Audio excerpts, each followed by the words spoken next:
To President Museveni, on behalf of the people of Uganda, I am challenging you to a free and fair election.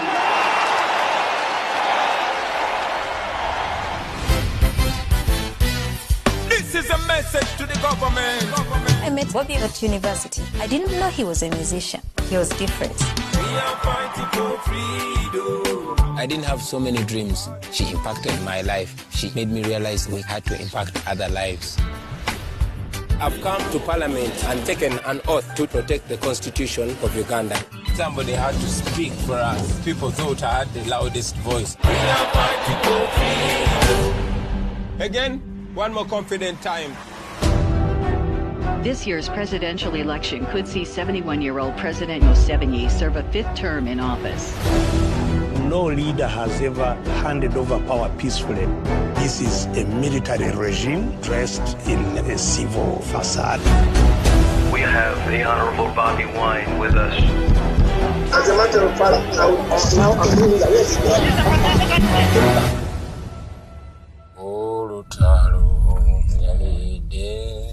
Why is my husband held in a military barracks? If I could see him, then I would know what I am actually dealing with. Our Bobby should be released.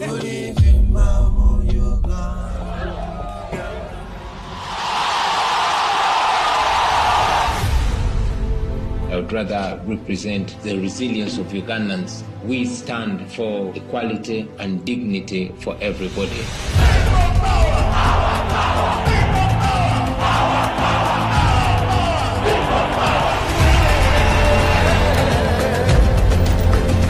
We are non-violent, and we continue to preach non-violence. I am not a criminal. I am a presidential candidate. Nothing will stop him. We must get our freedom or we shall die trying. We are fighting for freedom. We are fighting for freedom.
Illegally should be released. If you think they have committed an offense, produce them in a court of law. Because you see, the law says you can only hold them in police custody for 48 hours. After that, take them to court. So if you think they have committed any offense, take them to court. let the loved ones know the whereabouts of these people, because that's the most disturbing thing, that you're detaining them somewhere and you're saying they're in the hands of security and their loved ones don't know. The lawyers who should be following up these matters, they don't know where they are. What do you want us to do? We are hoping that this demand will be responded to. We are operating legally. Do not push us to the wall. Because you see, these families are being pushed to the wall and they are following legal channels. Don't push people to the wall. Twagala okubaaniriza olw'okujja leero. Twabayise ku nsonga enkulu ennyo. Abantu baffe bangi bazze bawambibwa, bangi bali ebifo ebitamanyikiddwa. Tuzze tutwala ensonga zino mu kakiiko ka Uganda Human Rights Commission. Oluusi munnange ne tugezesa, ne tugamba kale katugezeeko kubanga ebiseera ebyayita kyala akakulira Mariam Wangadya yabaye n'agamba nti aba NUP poliisi n'amagye batera kubanga kubasoomooza kubaconkooza. Tugamba naye tonnanoonyereza, kakati kwosazeewo oyina sayidi gy'ogwako. Tugamba mukyalo ono oba ekifo kino kyamuzitoowerera alekulire oli abantu abalina obusobozi abasobola okufa bulamu bw'Abannayuganda. Mariam Wangadya ne banne bavuddeyo juzi ne bagamba nti okusookera ddala abantu abamu baabo NUP be yatuwa tuwulira nti bali mu mikono gya security. Era NUP erekera okugamba nti abantu abo babuzibwawo. Naye kati omuntu bw'oba omukwatidde emyezi, omwaka, ebiri, ab'enganda zaabwe tebamanyibwa gy'ali, balooya tebamanyibwa gye bali, naye g'ogamba bali emikono gya security. Bana ensonga zino ez'Abannayuganda tezitwalinga. Mariam Wangadya ne banne tebatadde kazito ku nsonga eyo nti omuntu alina kubeera mu police custody ennaku 2 atwalibwe mu kkooti. Naye nti bali eyo mu mikono gya security baliwa. Lwaki temwagala ab'enganda zaabwe bamanyiwo gye bali? Lwaki mubakwese? Ye bali mu mbeera ki? Era akakiiko ke kamu kagambye nti abantu abamu bo baabula naffe tukyabanoonya. Naye bw'olaba ayogera mu ngeri ya kubalaata, talaga nti ensonga bagenda gitwala nti eri siriasi banoonyereze. Kubanga bano bannansi tebayinza kubula n'ogamba abo baabula tunaalaba. N'agamba tebalina abamu twafuna information ya national identity cards nti abamu actually amanya gano siga abantu tebabangayo era nti family ezo bagamba teziriyo. N'agamba n'ogamba nti family ezimu twazikontaktinga nezigamba nti omuntu waffe yabula naye ensonga twagivaako. Kakati abantu abo tubaleese leero balabe babuulire biki bye bazze bayitamu. Era bwe tuva wano tubatwala ku ofiisi ya Uganda Human Rights Commission, tubatwalire mukyala Mariam Wangadya tugambe be bano abantu bubadde ogamba family teziriyo, nti family ezimu ensonga zino bazivaako. Nalinga agamba nti abagamba kale abantu baffe mubatire eddala oba mubabulize eddala. Nalinga kyagamba tugenda kubasomba tubamutwalire.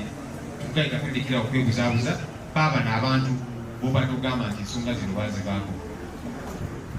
Ffe tugamba nti ensonga eno teri ku just National Unity Platform. Ensonga eno tukubira omulanga buli munnayuganda ali eyo, twetaaga kubeera memba wa kibiina kye. Ensonga eno ffenna nga bannansi tugivumirire kubanga nakyamu. Munnange nammwe abali mu NRM muyinza okugamba nti ekirungi abalengi abo babanyigirize. Enkya bajja kukwata naawe either mubanyiiziza oba ki, kubanga tuzze tubalaba abamu nga NRM bamukutte n'agamba yiyi lwaki nange mumbonyaabonya, nze nawagira muzeeyi namunoonyeza akalulu. Munnange obumenyi bw'amateeka kasita busigala nga butambula mu ngeri efaanana bweti, tewali ali seefu, tewali. Tuzze twogera tulugunya abantu kati ennaku zino bakuba bannamawulire. Munnamawulire akutte kamera ye, buli kimu kiraga nti ono munnamawulire asekola mulimu gwe, ne bamukuba ebigoba nti bannamawulire batandise n'okubawamba. Juzi sesanga bamuwamba naye olw'okubanga akazito mwateekawo kangi bannayuganda ne bamuwanda ne bamuwamba munnamawulire. So ensonga eno tukowoola buli muntu ali eyo tugivumirire. Tukowoola abakulembeze ddiini. Ensonga eno tugyogereko kubanga kintu kikyamu. Abantu babakwata ne babateeka eyo okumala ennaku n'ebisiibo, babatulugunya, ab'enganda zaabwe tebamanyiwa we bali. Ensonga eno tugivumirire mu makanisa gaffe, mu mizikiti gye tubeera eyo. Tukowola abakulembeze b'ennono. Ensonga eno tugyogereko kubanga muli bakulembeze mulina eddoboozi. Tusaba amaloboozi gammwe ago mugakozese okutaasa bannayuganda, kubanga kaakati kino tekikyali Chairperson National Unity Platform kya bannayuganda. Twina National Unity Platform tugamba twagala abantu bano bonna abawambibwa, abali gye baterese yonna gye tutamanyi bateebwe. Eyo demand etulina nga National Unity Platform, era ne famire zaabwe bali wano nabo bagenda kwogera kintu kyekino. Abantu bano twagala bateebwe mu nnambiro. Watoyinza gamba nti omuntu omukutte kumala omwaka, emyaka 2 ali eyo teri amanyi gyali. Kikyamu. Ate bwe muba muteebereza nti abantu bano bazza emisango, mubatwale mu kkooti. Tteeka kye ligamba. Tteeka ligamba omuntu muteeke ku poliisi kumala ennaku 2, oba olina obujulizi mutwale mu kkooti. Ne kati bakaterezeeyo babatulugunya naki tetugenda kusirika. Era Wangadya ne banno banemulekerawo okubeera n'obuswavu. Zino ensonga tezitwale nga ziri serious, nsonga za bulamu bwa bannayuganda. Tulinda naawe kikutuukeko kuba kituuke ku gw'omanyi ow'oluganda lwo mukyala Wangadya, awo lyokooveeyo otandike okunoonyereza. Katusubire ensonga eno inaatwalibwa ng'eri serious. So kakati abaga nti abantu bano tebaliyo oba ensonga bazivaako baaba n'owano. Ensonga tebazivangako, abantu baabwe babeetaaga era nga baba bangi. Ngenda kuyita family zino, kuyita family nyingi.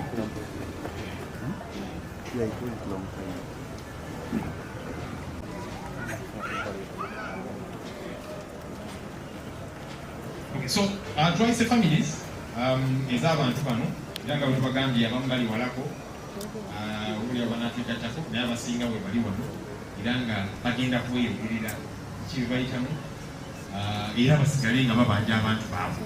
Twagala mulowooze nti ffeka ababanja abantu baabwe ab'enganda zaabwe bebali. Secretary General ajje asooka ayendereze kwezi ensonga, then tuyite abantu. Thank you so much, Honorable Senyoni, and all the families that are here today. I decided to speak before the victims so that I can also add some of those issues. So, maybe let me first say this in English. One, the Human Rights Commission wrote back the so-called Human Rights Commission, because I really don't think it's a Human Rights Commission anymore. It is something else. Because if Wangadya can speak the way she speaks about human rights, and then she's the person who is supposed to be leading the charge against violations of human rights, then I don't know why we should even be calling it that. But she just talked about 30 people who reported to the commission. That is not to say that the abducted NUP supporters are only 30. It is simply because after reporting that case to them in November last year, and they did not take any steps until, recently giving us the report which I've been talking about, we decided not to even bother going a lot of times to the Human Rights Commission. But as you've been seeing, many times we have filed cases before the High Court, habeas corpus orders, etc., etc. So the abductions have been going on. It's not only the 30 cases that she talked about, so I wanted to indicate that. That is why you see people like Sesanga Bate, people like Wambari Geoffrey, people like Alex Kaiwa, and many, many others do not appear in the list of the Human Rights Commission, because we have been trying to file cases with other organs and agencies. It is also important to note that immediately after elections, the people who were abducted were so many people whose whereabouts we did not know, and good enough the media covered some of those cases. People who were abducted and later on resurfaced. Also, some people told us that their people died in detention. So all those cases, some of them have not been reported to the Human Rights Commission, but there are court cases, etc. And very soon we are going to release our own human rights report detailing all those cases that have been happening. Almost every week we receive reports here of people who have been abducted for supporting NUP. This morning I was speaking to a young man who has just been released after 3 months. He was taken away from Uganda, spent three full months, and he was only released 2 days ago. 3 months in detention, and his family was not allowed to access him, the lawyers, etc. And even as we speak, we have new cases like the gentleman there whose person was from Kayunga. Where Kayunga you are? Yes. So there are many other abductions that have been going on, as some of these people will tell you. The other thing I want to talk about in response to Wangadya, she said casually that we conducted CMI and other military facilities and found that some of the people are detained there on lawful charges. You can imagine. The Constitution of Uganda, Article 23, Clause 3, clearly says that any person arrested must be kept in a place gazetted by law. You cannot take people and start holding them in CMI cells and safe houses. And then the Human Rights Commission is silent about that. Those are not places gazetted by law. And so the Human Rights Commission and its boss, Wangadya, should be very, very ashamed that she's speaking about this casually. If you see the list she gave us, she released, of the 12 people who she said have since been released, all of them, without exception, were in detention for close to a month or more than a month. Journalists, including Swabra, who is seated right there, you know how long she spent under incommunicado detention. The law says that if you arrest someone, their family members, first of all, must be informed, their lawyer must be informed, the very person must have access to their lawyers, doctors, etc. And Wangadya is silent about that. So what kind of Human Rights Commission is that? People are tortured. Can you imagine that woman? She came up and said that we took border victims and said they are torture victims. How can a Human Rights Commission head be so shameless and so callous? I have written back to her and challenged her to give us one person, just one person, who she knows was a victim of an accident that we reported to them. Because all cases that we reported to them, whether it is sexual assault, whether it is all the things that we do to our people, all of them are on record. There is no single case that we have filed with the Human Rights Commission where there is no evidence. But as you also know, the circumstances under which we live. I'll talk about Marinos, for example. You saw in her letter, she said that Marinos Alexandros, that lady, they tried to reach out to her, and then, but you all know what happened to that lady. Once she came out and talked about the fact that she was sexually assaulted, they came out immediately and paraded people and started denying those allegations. She started getting death threats, and she was forced to run out of the country. She is in exile suffering because she feared that those people were going after her. They started calling her on unknown numbers, telling her she was going to be killed if she did any other interviews about that matter. She also talked about Mwesigo Eric, whose story you all know. I asked her in the letter I sent to her, Madam Wangadya, when that man came up and with Felix Kuraije saying that NUP is the one which tortured me, they immediately wrote to us saying that, we have decided to close the file because we saw that man in the media saying that it is you who tortured him. When the same man came out to say that actually those people had abducted him again and forced him to say what he said on TV, the Human Rights Commission did not come to ask us about it, and now they don't even have any shame to mention it as one of the cases. So how can a Human Rights Commission, which should be interesting itself in these cases, in these matters, behave in such a manner? So I think I've spoken about those two cases. They talked about the question of national IDs. Good enough, some of the people here. How many people have IDs? All those people, Muziwanike Amori Vasirabi. Abamu, Baina national IDs. Eyalwemba Mustafa, Eya Ujirawa, Omraba Ina Akapa. Not close these cases because our people were taken away in broad daylight by the military, by security operatives. Everybody saw those who are being taken away. So their family members are here, and that is what they are going to be telling Wangadya. Some of the people are here good enough. She said that, for example, they will speak for themselves. That, you know, we tried to contact some of them and they say they are no longer interested in these cases. How shameless. They are here, they will speak for themselves, and we are taking this vote to the Human Rights Commission so that they tell us who they contacted, because these families have been suffering, moving to every prison, moving to every police station, looking for their people. So I don't know if I should summarize that in Uganda a bit.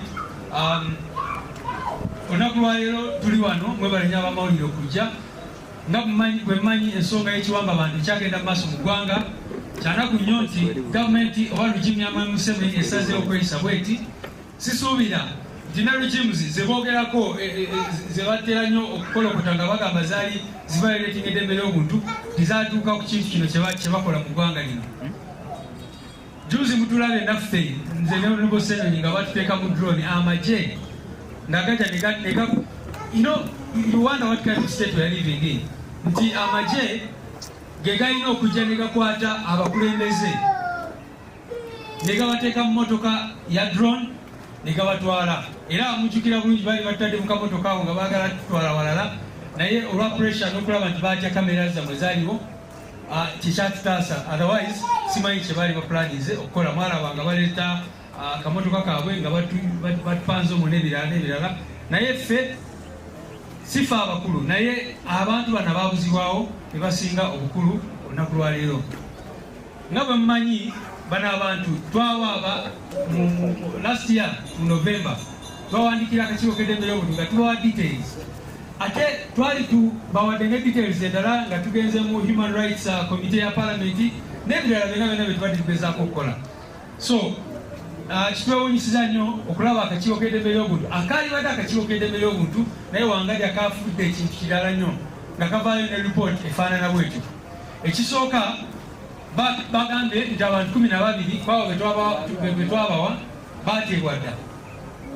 Ne tubuuza Wangadya, gwe kennyini wawandiise mu bbaluwayo nti bano abantu baamala omwezi mulamba mu kkomera oba emyezi 2, si mu kkomera mu prison wabula mu mikono gyabyo byokwerinda, era ku CMI oba mu safe houses n'ebirala. Ne tumubuuza osobola otya obutogera ku nsonga eyo, kubanga eyo nsonga nkulu nnyo. Ennyingo eya 23 mu ssemateeka wa Uganda egamba nti oliwo omukwata omuntu omunauganda yalina bw'oba omuarrestinze, ekisooka olina okutegeeza family members be oba next of kin. Ekyokubiri alina okubeera ne access ku bannamateeka be. Ekyokusatu bw'aba asabye nti ayagala kulaba omusawo we olina okumuwa access eyo. Ekyokuna olina omunyonyola lwaki omukutte, naye kati kye bakola bajja ne bakwata omuntu ne bamuwamba ne bamubuzaawo n'amala omwezi mulamba emyezi 2 nga teri amanyi omuntu oyo gyali. Ekyo no kityoboola eddembe ly'obuntu. Tubadde tusuubira nti akakiiko k'eddembe ly'obuntu kajja kuvaayo n'ebiragiro ebikakali ku nsonga eyo kyekataakuze, so nga kalina obuyinza. Bw'osoma ennyingo ya 5 5 ya constitution kalibadde n'obuyinza obwo, naye tekaagala kukozesa kubanga nako kalinga akakolera mu Museveni ne mukimu ye. Ekyokubiri bagambye nti tubadde tubatwalira abantu nga tugamba babatulugunya so nga bafuna ebiwundu bya bodaboda, ebisago bya bodaboda accident n'ebirala. Ne tubabuuza, mmwe mutuweeyo omuntu omu yekka ali mu kategori eyo. Wangadya talina kuvaayo n'ayogera. Omanyi ssemateeka gamba nti omuntu alina okubeera ng'ali qualified kubeera omulamuzi wa high court, naye kati omulaba engeri gyeyisa ne bwewuunya ng'ali mu kubalaata, ng'ali kubalaatira ku bulamu bwa bannayuganda bannansi. Ensonga yokusatu gye bayogeddeko nti bano abantu baffe be tugamba nti babuzibwawo nti tebaleeta ndagamuntu. Ekirungi abamu baziina wano era bagenda zitwala kakiiko k'eddembe ly'obuntu olunaku lwaleero, naye abamu baabakwata nga baziina.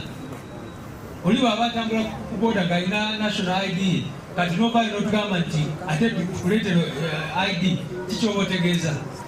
Ffe twabagamba abantu abo bonna gye baali, waliyo ba LC, waliyo abantu abalala, bagende bababuuza abantu abo bonna babamanyi nti baaliyo. Ensonga y'okubiri, nawulidde agamba nti tetwaleeta bujulizi bwa tocha. Bano abantu oli bamutwala ne bamutwala mu CMI ne bamutulugunyiza eyo nga Masereka bwe baakola, n'akoma wano n'ebisago n'ogamba nti agende aleete obujulizi ku muntu eyamutulugunya.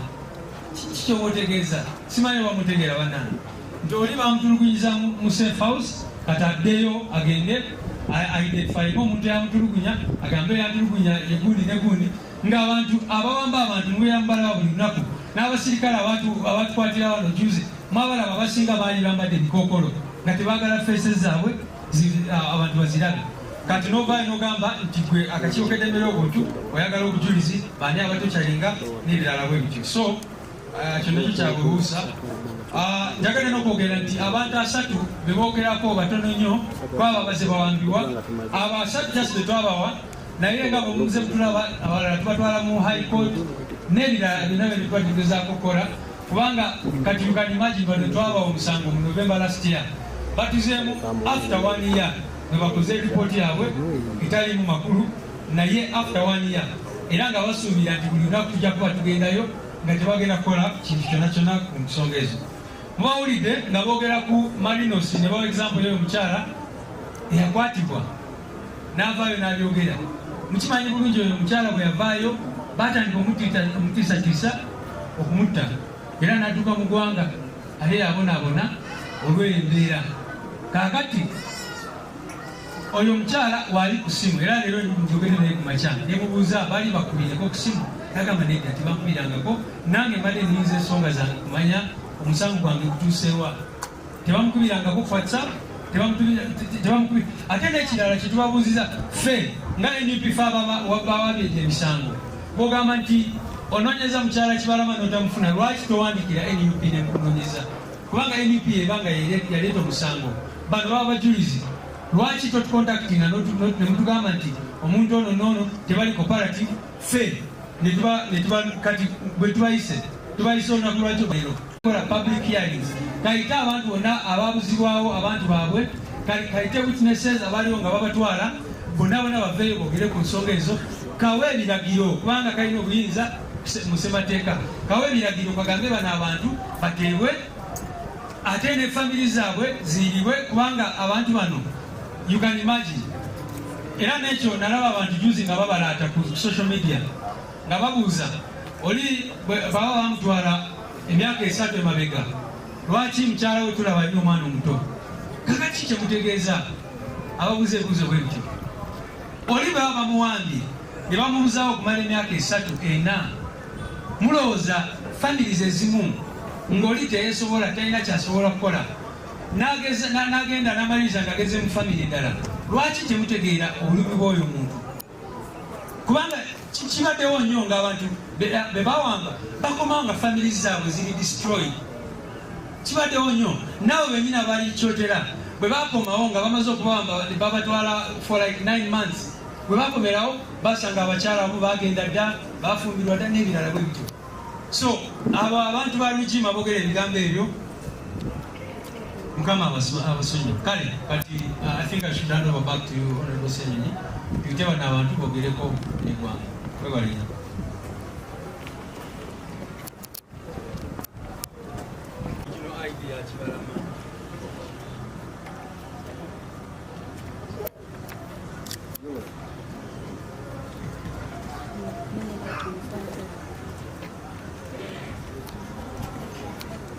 Thank you very much. My name is Mariam Wangadya, the wife to the missing Chibalama University. And I think I'm not alone.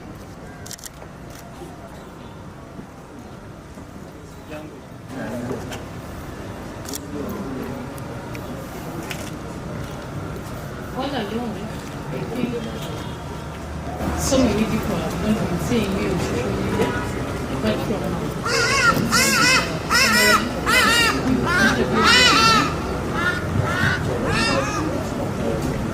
Mr. John Bosco Chibalama went missing in 2019. That was on 3rd June.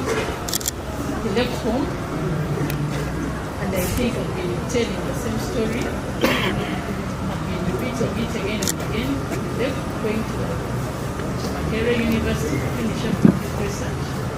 And on the way, we don't know what happened. They just informed us that he found something.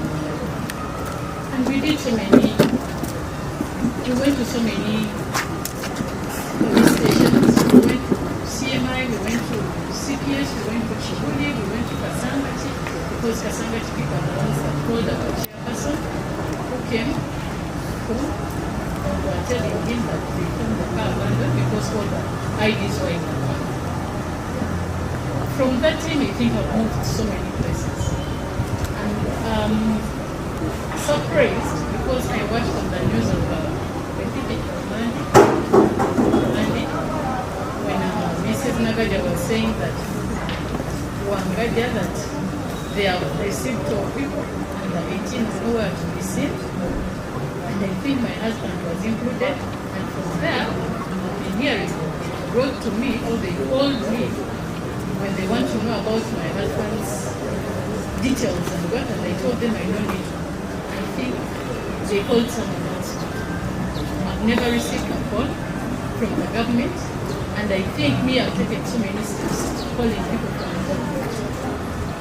Because from the time Mrs. Naganja talked about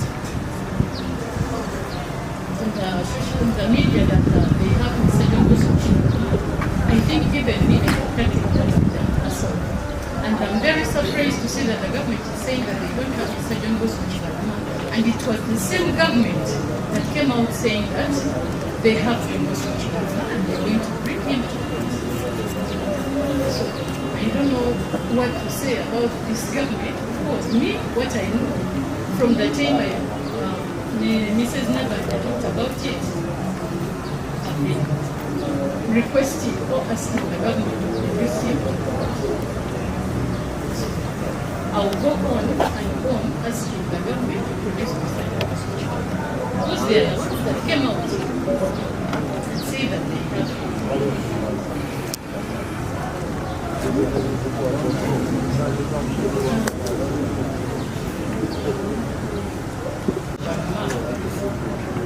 Ensonga etulese wano olwaleero ensonga y'omwami John kuba tumaze ebbanga nga tumunoonya yakuzibwawo ng'ennaku z'omwezi 3 ogw'omukaaga mwaka 2019. Okuva awo twetolodde mu bitongole bingi, police stations nyingi, batusindise wangi, n'ababbi babaddemu, abatukozesa babadde bangi, twalemererwa okutuuka ku mwami John Bosco.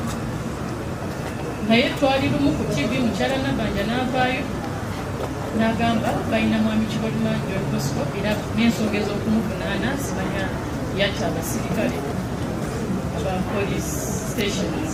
That was last year. Naye ate kyatwewuunyisa kubanga ye yali yabula mwaka gwa 2019, which yali ayogerako byali bya mwaka 2020. Ffe tetwakitwala nga nsonga nkulu kyetwali twagala, twali twetaaga muntu era muleete mu kkooti naffe tuwulire omusango gwe bamuvunaana. Naye okuva olwo kyatulemerera kubanga nange nganze nasobola okufuna essimu ya mukyala Nambanja nenjogerako naye naye engeri gye yanziramu twakomaawo nga tulabika ng'alabika kyayagala. Kyanneewuunyisiza okulaba ku mawulire nga mukyala wa Ngajja agamba nti baatukontakitinga oba fayiro z'omwami wange baagigaddewo baatukontakitinga tubagamba tetwagala kumanya. Simanyi oba yawandiikira ani yandikitereezezza kubanga nze nga mukyala Kibala sifunanga baluwa yonna oba sifunanga simu yonna oba sifunanga message yonna empita nga bampita ku nsonga za mwami wange. Ngezezaako ebitongole bingi abasiemayi bandi bampitanga naye ate ekitongole kya Human Rights tekimpitanga era nsuubira nange zikifeesingangako. Kati bwe bagamba nti twagamba tetwagala kumanya bya mwami ng'ate tumaze ebbanga naffe tugezaako bakontakitinga batulaga tebamuyina ate nga be bamu be bavaayo ne batugamba bamuyina n'emisango gye bamuvunaana. Twalinda nga naffe twagala okumanya kooti etuula ddi era nsuubira nakubirako ne ku leader of opposition ne mugamba nsaba onsinkanireko mukyala Nambanja omumbuulize ku bye yayogedde, njagala okumanya kooti etuula ddi sobole okumanya emisango ki gye bavunaana mwami wange. era yakikola kubanga yali ku floor of parliament n'amubuuza buli kimu era nalaba baavaawo mu ngeri etali gyesaamanya nti ebyakira kubeera yasaba ennaku ezimu atuwe report up to now sinafuna report saba bategeezemu mukyawe era nzisigala manja yagambye abantu abamu tebaliiyo tebeezisinga mwami kibalama demboso yali registered ayina national ID ayina passport y'eggwanga lino ate ayina family ate ndi mufumbo nina n'ebiwandiiko so simanyi lwaki ayogera nti abantu abamu tebeezisinga tesobola kumala bbanga nga tunulira omuntu n'otuwa such a report. We are people who have families with kids and they watch that news. Don't make our kids suffer. Don't make them cry. Don't make us cry. You know what we have been going through, so don't give us such a report. Our kids on social media, because they are educated and they know each and every language. So don't just speak anyhow.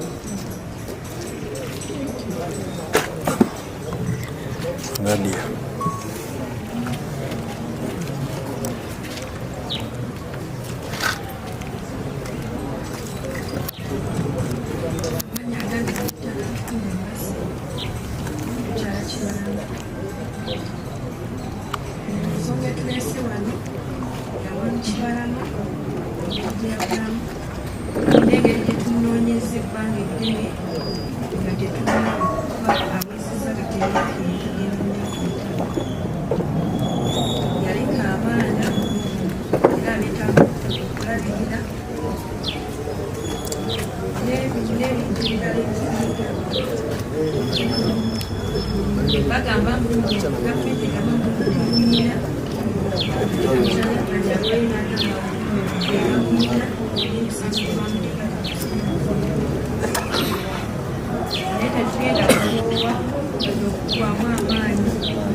Era nga bagambye Robin Nabanja manyi ayogera nnyo ayogera nkakasa n'ekyo bamunenya ayogedde byaki nakyo babuulidde ayo mazima nti tumulina naye yabyogera kakati Robin Nabanja John Bosco Kibalama bwe wagamba nti mumulina eyo alina n'emisango gye yazza mumuleete mu kooti okujjako ng'ogenda gamba nti mu kaseera ako wali olinaawo babyokozesezza nga toliiko ng'ovuddeko ekyo nakyo tukitegeere nti Nabanja olumu atera n'avaako n'amala gayogera byatategeera naye ffe tukakasa nti byayogera byali tuufu kitegeeza John Bosco Kibalama bamulina bamuleete mu kooti famire ye etegeere nti kakati guno wano kafolonge kafite famire ya Damulira John.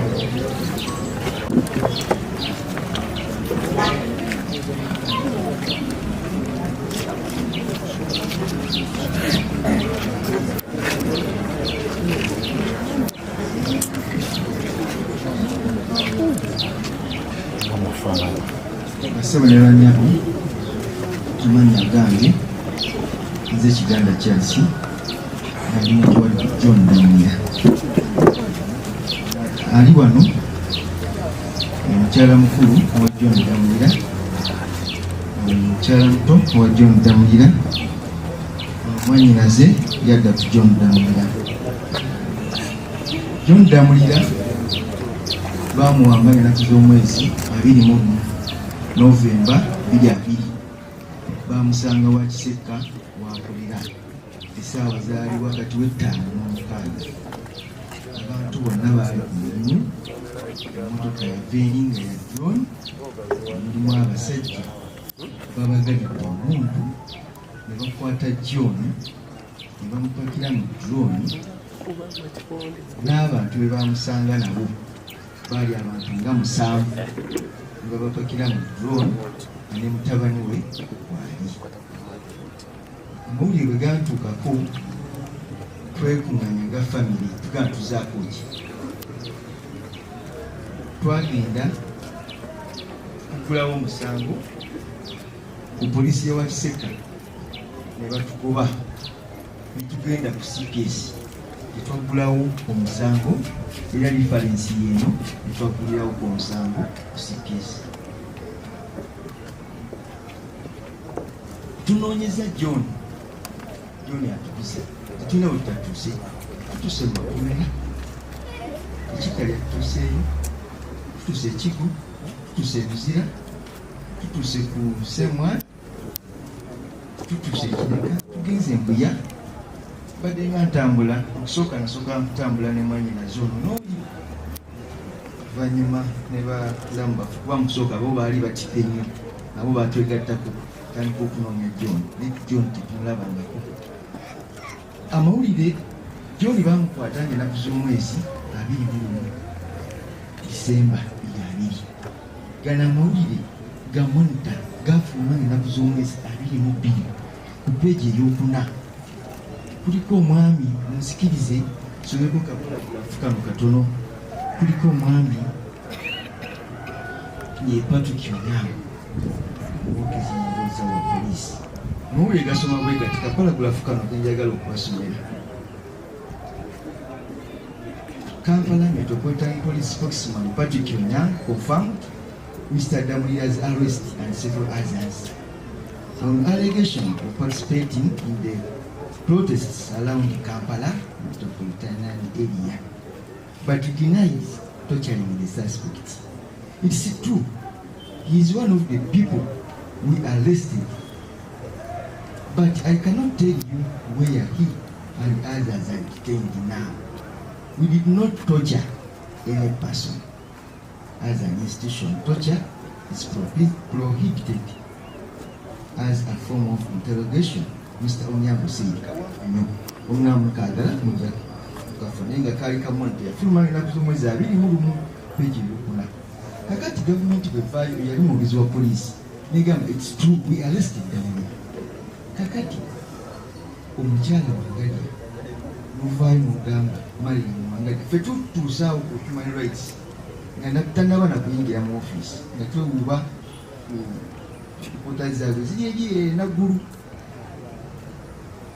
Tulina fayiro namba hejju kuba baatutuma buli kimu, baatutuma abantu be bamukwata nabo tubatwalayo nabo ne bakola zi statement zaabwe. Baatutuma omwana gwe bamutwala naye tumutwalayo naye nakola statement. Olunaku lwe twasembayo twalinga tubeewubako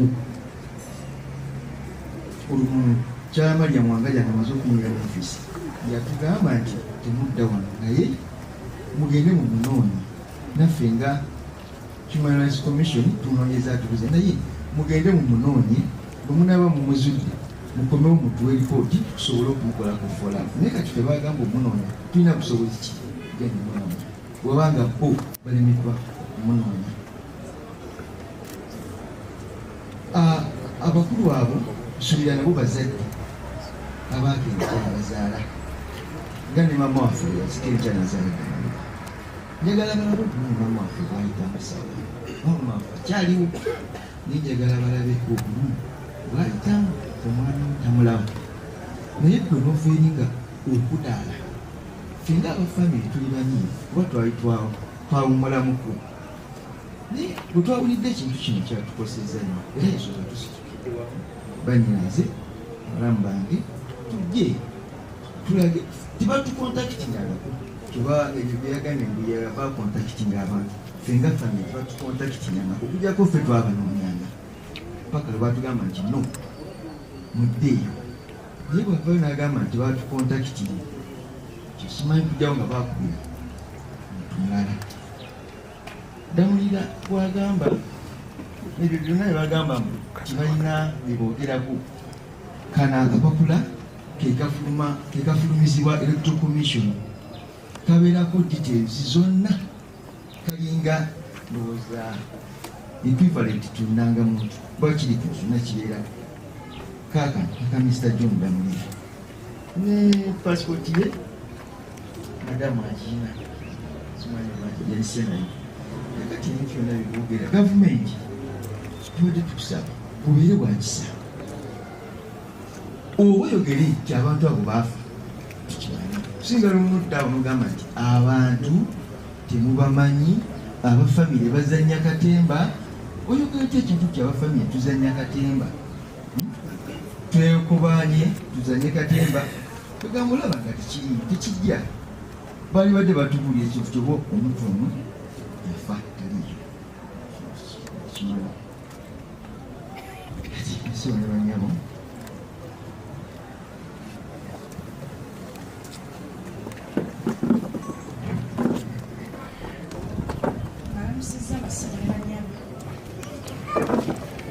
amanya agange nze Katana Fred baali mukyala wa Jamila John bwe bakwata nga babuza omwezi 21 Novemba 2020 bwe bamukwatira nze yandika alibuto era bebi ono namuza agenda kweza esatu yabulira ekikulabangako tumunoonyeza buli wamu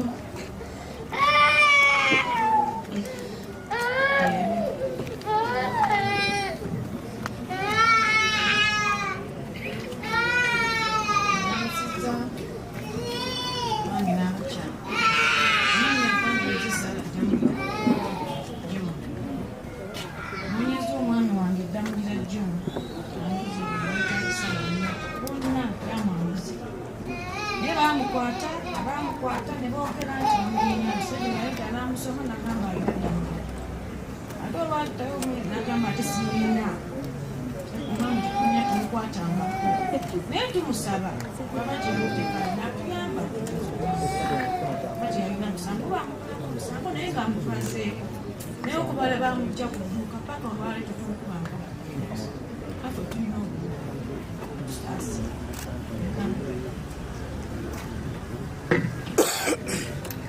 pozi abaida kyedalabidde kyebagamba nti abantu tebaliye bajjeko wakisekka Damulya wankolera babuuza abasuubuzi lwadamulya yatamanyi wakisekka yonna nabatandika kakalegasi tandikira pakirakuba bubuuza Damulya banoonye information ddala Damulya yaliyo oba tiyaliyo bwe bavaawo bagende ewakulekaana kusala amaloodi wali amakaagi babuuze abatuuze Damulya yaliyo oba taliyo bwe bavaawo tuzaalibwa Masaka tuli beggulama bagende ku kyalo waffe okuva lwe ekyalo kyonna kimanyi n'ebibuga gyonna ebyetooloddawo byonna kimanyi Damulya kuba kwe yazaalibwa kwe yakulira babuuze babalega nti bamukweka balabika abantu baabwe gye bali maka gaabwe batudde entembe abantu abo simanyi nakumanya kiki kibaagaza ggwanga era nalumuuso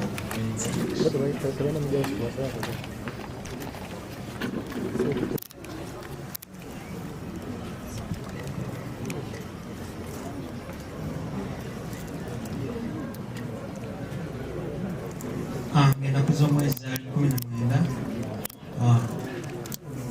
ennaku z'omwezi 19 Januari 2021 abasajja abaali mu ngoye ezaleeya wamu neza police gye nasinga okwetegerezaako yali ya counter terrorism police bajja mu disitulikiti yaffe ey'Ekyotera ne batuwamba naye omu ku abo be baawamba ne mukulu George Kasumba ono gwe mulaba nze nali chief campaign team we anze munoonyeza akalulu yali yeesimbye ku bwa kansala okukiikirira kasaali ku disitulikiti yaffe eya Kyotera abasajja batwala nange gyesinza bannyonnyola gye batwala kuba batwala batusibye obukookolo batuyisa mu buli ngeri byonna gyesinza embi mu bulamu Mwami Museveni yavaayo n'atusoma amannya ffenna nga nange mwendi ne muganda waffe George Kasumba nga naye mwali kati giweze emyaka 3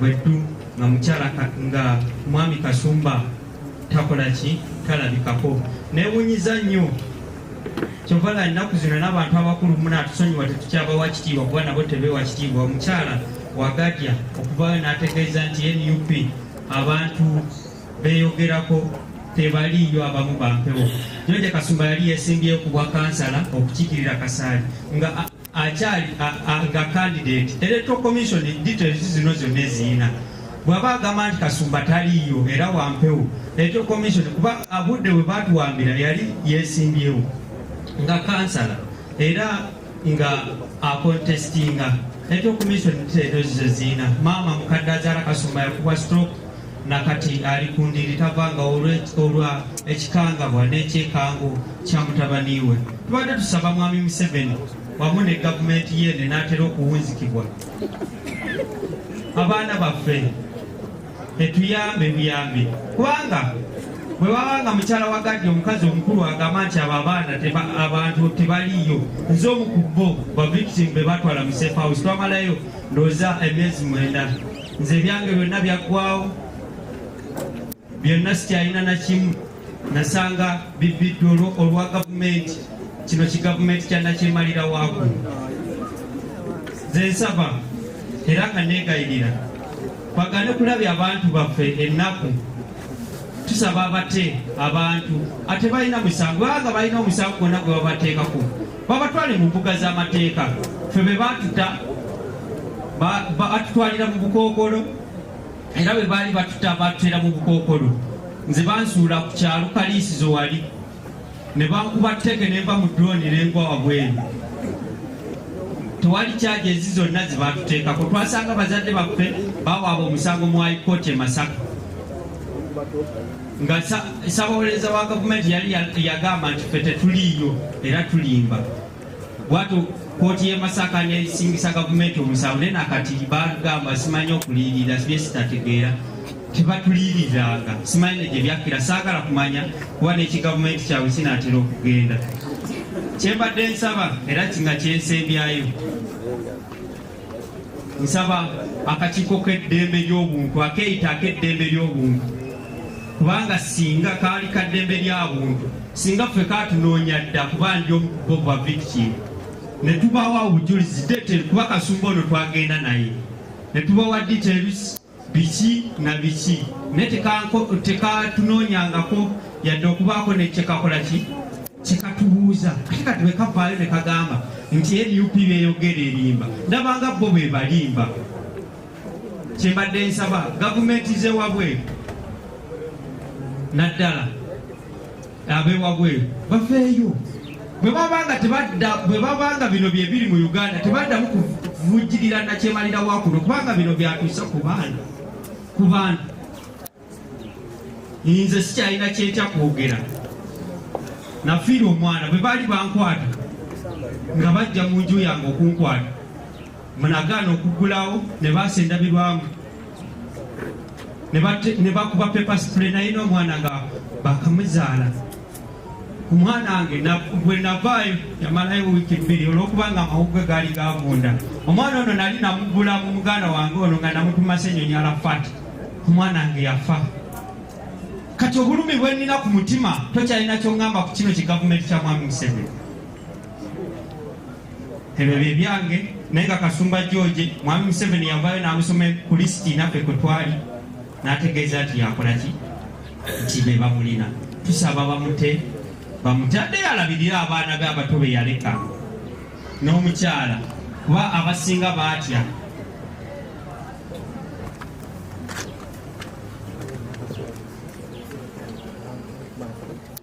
ekikulu n'ekisinga mu byonna nti abantu babatiisa bw'onaavaayo okwogera ojja kufa naye kyemmanyi n'abo abagamba nti bw'onaavaayo okwogera ojja kufa balina amalaala ewaabwe nabo abantu nga baafa kati simanyi okubenga kirumira nti bw'oyogera ofa ne bw'otayogera okola ki yogera lumu ofe nga abantu bategedde nti okoze eki nze nkya ne be banambuzaawo nina abaana ne famire banaasigala ate buli bwe bazibasula omu ate evaayo basula abalala 10 badde nsaba baganda bange bannayuganda okwebereramu kintu kikulu ayi Katonda kuma Ssaabasajja wamu ne Pulezidenti Kyagulanyi Ssentamu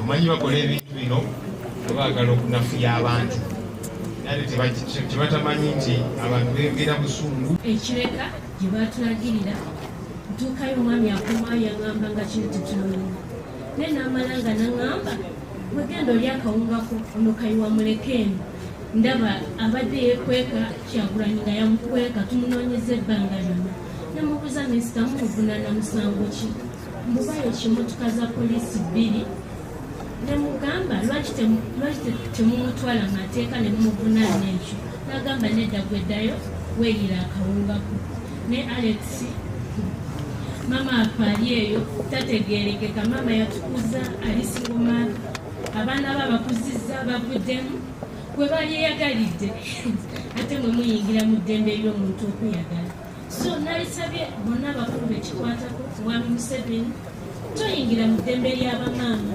toyingira mu ddembe lya maama wange badde nkwegayirira ote muto wange kubanga maama takyategeera ate n'ekirala owamba ale naye nange neeyongera okukyawa si kyabaagala owamba omuntu omu abantu ng'asatu tukoowa bagati ffe n'owatambula mu famire yaffe tebakyayagala kumanya lwaki mutuwonyawo lwaki temutulekereddemu leka tutwagolinge n'akatono ke tuyina naye nga tuyina emirembe mu nsi yaffe nze Rita Namuwaya kama abawomesi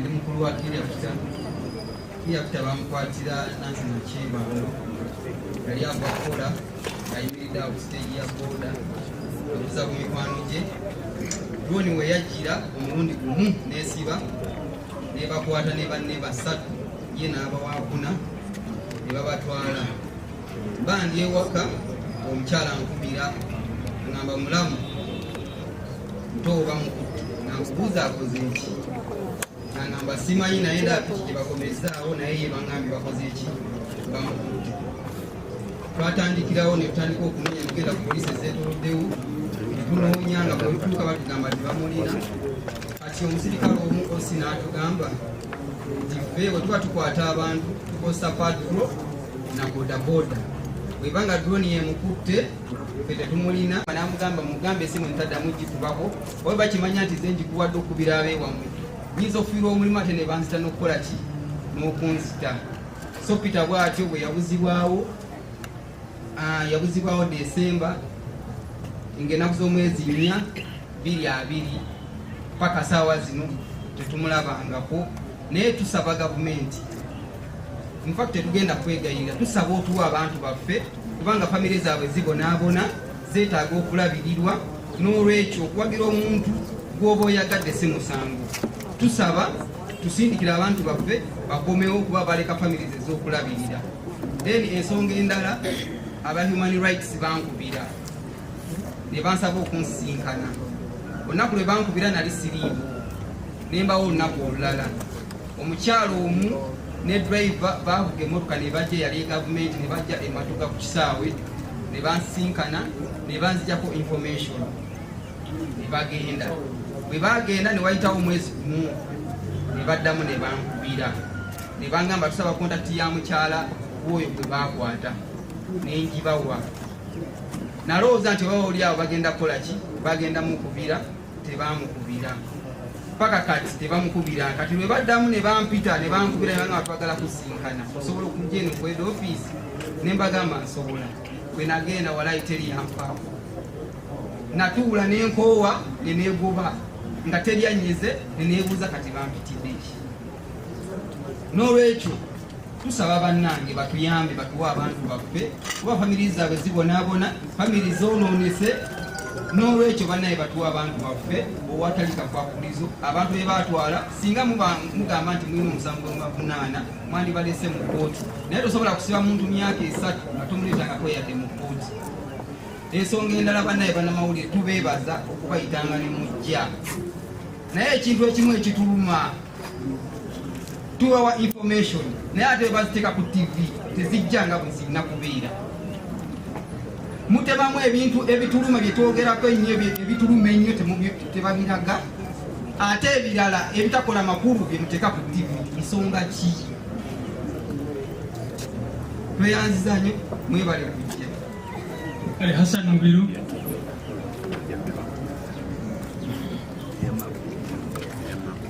tugezeeko twanguyeko kubanga nga bwe tubagambye bano abantu bwe bava wano bagenda ku Human Rights Commission.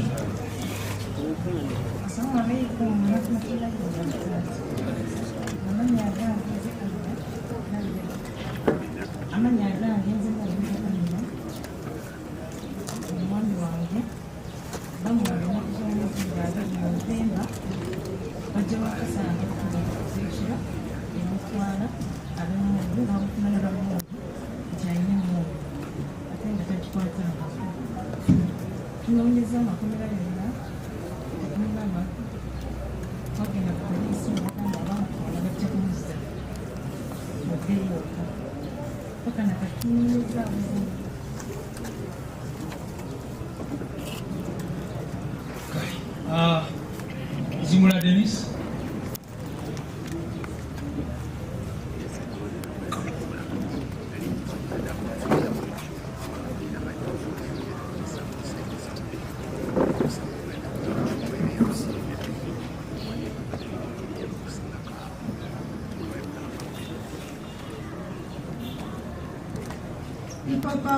Our power. Madam Sizamina, Madwan, Vanna, Kucha, Vanna, Basa, Nembasa, Sirapa, Mitam, Berenzibu, Ramuan, and Join Kukenki, Nukuentani Pro. Amanya Gangan, and Masuna Prosi, and then Amazima Dennis. Zuna Dennis, Yavuzwa, really, November 2020, Okueche, and Don Nansana. Vampati Sazali Tano is in Sana. Look at Yajja, ne parking and trading center of transformer. Quite a that's hung up Kumi. Naja Kamutka Katono, Kari Kabraka, Vitas Baru. Kapa Kinga take opposite, a very drone. Kamutka Kari Fanani, Yam Seven. Kakati, Zimra Dennis are very Aitawati. Safitu Apollo, Safitu Hotel never mpata kuru. Akwata motoke, akuna kubati. Bam kwatanga ula benjuti, ezigudemu ejinja. Bam, Safitu never kujasa kumubali mane, never mkwata, nabateka drone. Bale bantu mkaga, nabateka mwa inazibatoon. Bagenda babakuba nabateka drone ne simbla, ne tuka, ne genda. Naji wakati ngamba, deni siwa mtuke. Ngamba bani wakamba drone mtuke. Tugenda ku police ne tupotinga. Tugenda nansana natwaliwo. Bagenda nzira bataliyo. Tugenda kentyana zinabula. Tunonyeza zina koze ki abuze. Nende bazanyo abanyo okuba muntu edonyo ngwe mukola munene tugusima. Nange ndi omu kwabo aba commission bakola ki bakontaktinga. Bankubira esimu nali waka ne bangamba oli luddawa ne mbalagirira otukenansa n'atambula woti mu farm training center nkubire okuzwawo okujja waka mu mpiko. Batu farm training center bankubira ne ngenda mbalabe ne mbabuuza mu mmotoka ki nangamba mukaliwo ekikwika nabwe zitojiraba ne ntyamu nga njirabye namba zaali za gavumenti nenzukira secretary yali lunch hour Memga secretary, emmotoka eri gy'olengera parking ze opposite ne police. Nkubidde essimu babuzaawo nnyo abantu talwa nga bamutwala. In case bwe mba misinze mutegeere emmotoka ekoze eki entutte. Secretary biza yali alya mmere nampowa defense tubani kati yakafa mwami Kakumba. Nemugamba mwami Kakumba nti bankubidde essimu sibamanya abantu nemmotoka yiyo myufu zemmotoka enamba emyufu nzitya zibuza abantu. Ngenda naye nemugambe ensooka empisa ngenda mpa statement ku mutabani wange yakola ki yabula kubanga bonna baliwo informed. Ensonga eyo netutuukawo mwalimu abakyala babiri ne baggulawo ne mbagamba banaye nze ntidde ne bange neyajja ne mbagamba nze ntiddemu namba zino nzitya koba totya tuvudde Naguru tulwalwanyiza ddembe lyaki lya buntu ne mugamba mwami Kakumba kiwulidde koba tuula ko nze ntula naye muntwala wa nze nga ntya koba just going to park around the mosque there ne ntula ne bambuuza byonna ne mba statement from A up to Z bameza ne baŋŋamba kati gwe ki tobadde oyagala ne nga kyensinga okwagala byonna njagala omwana oyo abe ng'akomezeddwawo kubanga tetumanyi whereabouts ate nga bamukwatanisa nangamba ino okafu nemugamba ye obulaga okupulinga out genda ku stage ya boda wali obuuze abantu bonna bajja kuwulira byenkuganga byeki babyebituufu kati nebaŋŋamba singa gavumenti ebekubuuza kyekuwa okisawa ki nebagaa saagala ssente njagala ki njagala muntu nebanga tujja kuddamu tukubire wayise ennaku 3 naye ate tonnaddamu kukola ki kunkubira naye nga bannange mwebale nnyo mwebajja bannuuku omulimu gwe mukoze tetunafuna bantu baffe tulina essuubi mukama nga akoze eki atuteeddemu bwangu saaba Museveni yonalina gy'oli ebintu byonna birabikulu ebiri mu bbanga ebigenda mu maaso obiraba tuyambe ddala babanga abantu baffe bakwatibwa kituufu tukimanyi tuwulira enyiike ku mitima tetumanyi wa gye bali bamba nvunana emisango gyamufe gye tutamanyi mubaleete mu kooti tujja kuyiwa bwe mbanga babatanga ddala baafa mutuwa emirambo gyabwe tugiziike tumanye nti tubazisibani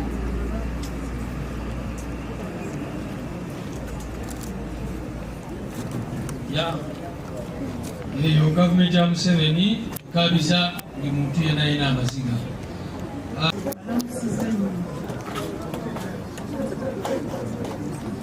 owange Moses Mbabazi bamupya Wakisekka saawa mwenda abe Wakisekka bonna bamanyi nti bakola ki twanoonya wonna aba Human Rights bajja nange ewange emmotoka era yaliddawo kabina bagiramu abantu 3 leva n'abakyala 2 bambuuza buli kimu n'ekibagulira ne baŋŋamba Mbabazi bw'anaaba abuze bajja kuwa buli mwezi ssente ze banaaba babaliridde ne mbaga nze nga saagala ssente njagala mwana wange yabadde andabirira nasanyalala emikono sikyalina kyensobola alina abaana nze njagala mwana wange akulewo ne baŋŋamba bw'anaaba talabise kyekiddako ne mbaga nsimanyi mwamanyi ne baŋŋamba nti tugambye nti bw'anaaba abuze bajja kuwa buli mwezi ki ssente ze banaaba babaliridde kati ate bagamba batya nti ate tebatula abantu oba bagigaddewo ng'ate bajja ne twogera nenjogera nabo nze nasookedde ddala ku lisiti oyo mukyala Wangadya ng'ayogera ku puroguramu ekikutte omubabiro saawa 5 ez'ekiro seebase nakutulo maama mukyala Wangadya oli mukyala muzadde ensuubira obulubi bwe tulimu bungi tasobola kwogera bwotyo ng'oli mukyala muzadde abaana baffe bawambibwa mukimanyi naye bw'oyogera bwotyo nze nali muntu w'ebyalo naye mpulira sikyalina n'amaanyi gasobola kukola kira sikyasobola naye neebaza abannuuku abaana ba Mbabazi agituuma ttiimu Bubongo yetulabiridde ttiimu Bubongo yatweyansiza tweyanzeeke nemutta n'obudde nemujja nemutulabako nemutukunya tweyansize tweyanzeeke nayogera neŋŋamba mukyala nankabirwa mwatugamba abaana baffe mubalina lwaki temubatuwa neŋŋamba mukyala Rose Senninde wagamba nali kuleeta n'ogamba nti akalulu wakisoya kakolebwa naye ye abeera kinoonya asanafu owali amakage yawambibwa ennaku z'omwezi 22 twali tumanyi bamututte ku poliisi naye netugenda ku poliisi enateete kuba drone bwe yamuwamba ku munaku yakwata lye egenda erugala abamuwamba baali bambadde ebintu bya bbulaaka era balina n'emmundu empanvu kati bwe twatuuka ku poliisi enateete ne bamunoonya mu kasode nga taliimu ne batusindika ekibuye nga taliiyo tugenda ku Old Kampala nga taliiyo tugenda ku ekibuli naye nga taliiyo ekibuli bwe batugambye tugende tugulewo fayiro ku Old Kampala Kodi Kampala ninga nifuna reference eno ennaku z'omwezi 26 Novemba 2020 okuva olwo tetuddayo mukulaba ku Ssemuddu Mike netugenda netukulawo omusango netugenda mu kooti paka mu high court naye era tetulina kiramu kitwafa ne batugamba tugende ku kakiiko eddeme ly'obuntu Naguru netugendayo netugulawo fayiro ne batugamba tujja kuddayo kati nze waliwo abakyala abadde nga bankubira okuva Naguru eyo nga bambuuza nti Michael Ssemuddu yalabika naye nga nze mbagamba tetumulabanga nga bagamba katugira kyamunoonya naye waliwo ekiseera Minister Jeje Odongo yali akyali Minister wa Internal Affairs yavaayo mu Parliament n'asoma erinnya lya Ssemuddu Michael nga be bamu kwe balina ate bwe twaddamu okuwulira amannya agasomebwa mukyala Nabbanja ng'olwo bazikoze balonze baminisita abalala ate Nabbanja teyamusoma luli Jeje Odongo akyali Minister wa Internal Affairs yamusoma ate Nabbanja bwe yasoma bano teyamusoma okuva olwo tetuddangamu kuwuliza mawulire gakwata ku Ssemuddu Michael naye Ssemuddu Michael tumunoonyeza mu mawulire luddawa akakiiko eby'obuntu Naguru tugenzeeyo eyo batukubira bukubizi bakubira essimu ne bagamba tugenda kuddamu tukuddemu ne baguddamu ne bakubira mwamulaba tetumulaba tugenda munoonya ne kati nabadde ndi ku TV nga tulaba nti baklozinga files zino nga bagamba bano tebaliyo naye Ssemuddu Michael National ID yiino yazaalibwa ng'ennaku z'omwezi 2 ogw'omukaaga 75 era ne bazadde baffe gye bali taata we ye Kigundu eri asangibwa mu disitulikiti y'Ekyankwanzi. Kale Kisembo Geoffrey.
Omwami wange yava ewaka ng'agenda ku ssomero nga mwenda era naye bw'atuuka ku ssomero n'abeerayo kati bw'akuba simu n'aŋŋamba nti gyendi naye nja kuwulira bw'onookola kale ng'okutetinkanya ekino kye yali ayagala kati ne nninda esimu n'abula naye tugenda okuwulira amawulire nga bagamba nti Master Kisembo bamukutte nebuuza Master Kisembo bamukutte abadde akoze eki nga simanyi ne kyakoze simanyi omwami wange kyeyakola naye tugenda okulya yayuza ekifaananyi kya Museveni nineebuuza mazima ekifaananyi kya Museveni yakiyuza ng'akyagaza ki nti kyokola ba bamukutte kati tugenda kusomera okuwuliriza bwetutuukayo nga batugamba nti ate mwe mwala ani yabagambye nti yayuza ekifaananyi nemugamba nti ate byatutuuseeko nga bagamba yayuza ekifaananyi nti omusajja tayuzanga kifaananyi naye nga bironingi yakoze eki yeryamututte kati nitugezaako era nze saafaayo saagendayo kugamba nti gende noneeri balamu bange bafaayo okutambula okugenda bulamu ne batambula ne batuuka buli bwe batuukanga nga babagamba nti taliiyo faayo tetugenda ngayo mpiiridde mubende faayo tetugenda ngayo mubende era tetukwatangayo muntu naye twagenda okuwulira amawulire nga gagamba nti bamukubata era amawulire bagaleetako ewaka abalamu bange nga bagamba nti ate bo bataddeko bagamba nti bo bakwata kisembo mubende bakwata kisembo erinnya ndyerabidde ne bateekako awo eddala naye ngaomwami wange yali kisembo Godfrey mazima ne buli kati okuva olwo tetulabangako tetutegerangako nawaali tetumanyi nawaali tetumanyi nti oba nti bwakiri banange tusaba gavumenti etuyambe enyambe kubanga nze mpita mu kubonaabona n'amaani nze mpuliranga embeera esobedde kubanga mazima abaana banyemeredde nze sibajja kukola abaana baagala okusoma abaana baagala okulya baagala buli kimu naye sirina ndi muntu alima bulimi kubanga omwami wange yali mukozi wa gavumenti yali aleeta ebitulabirira ewaka nga ngezaako kulima bulimi mazima mbebaza abantu bebale kubanga mulabirire famire yange abaana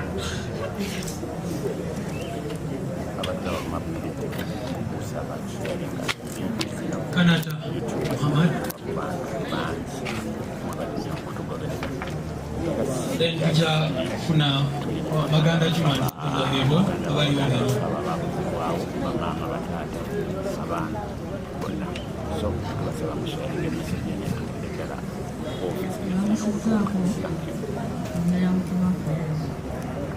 Amanya Mabwire Agnes nebuuza waluso mukono omwami wange Kanata Muhammad bamutwala omwaka gwa 2000 ennaku z'omwezi 23 Desemba bamujja mu nju saawa era n'ekitunduwezi ekiro bakuba olugero lumenyeka ne bamutwala naye tumunoonyezza nejje buli atutubyako nti bamulabyeko oba ali wano oba ali wali.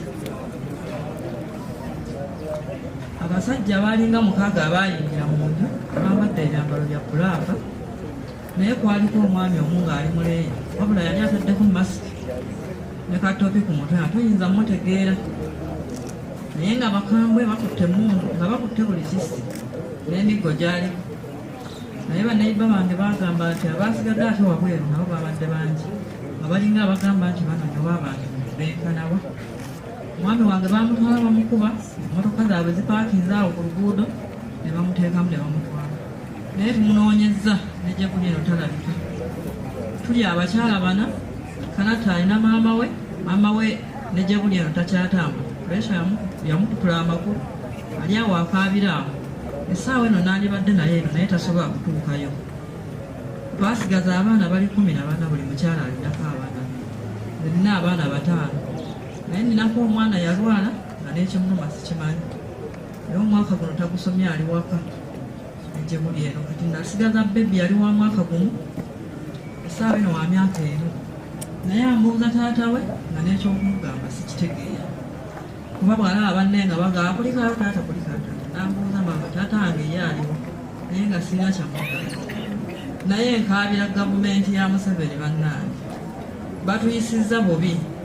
Mu butuufu omuntu agamba atya nti tebawamba bantu abo bali belwandiza ne tubeera wano nga tulinga abatalina byakukola olwo tetulina betulabirira kati twali tambudde nga ne tujja eno ng'abantu baffe gye bali batuyambe abantu baffe babalina oba baafa nakyo bakitubuulire tumanye nti baafa naye batulumizza nnyo.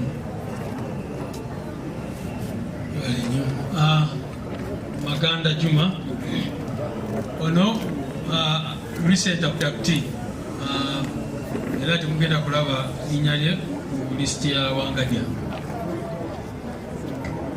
Assalamu alaikum warahmatullahi wabarakatuh.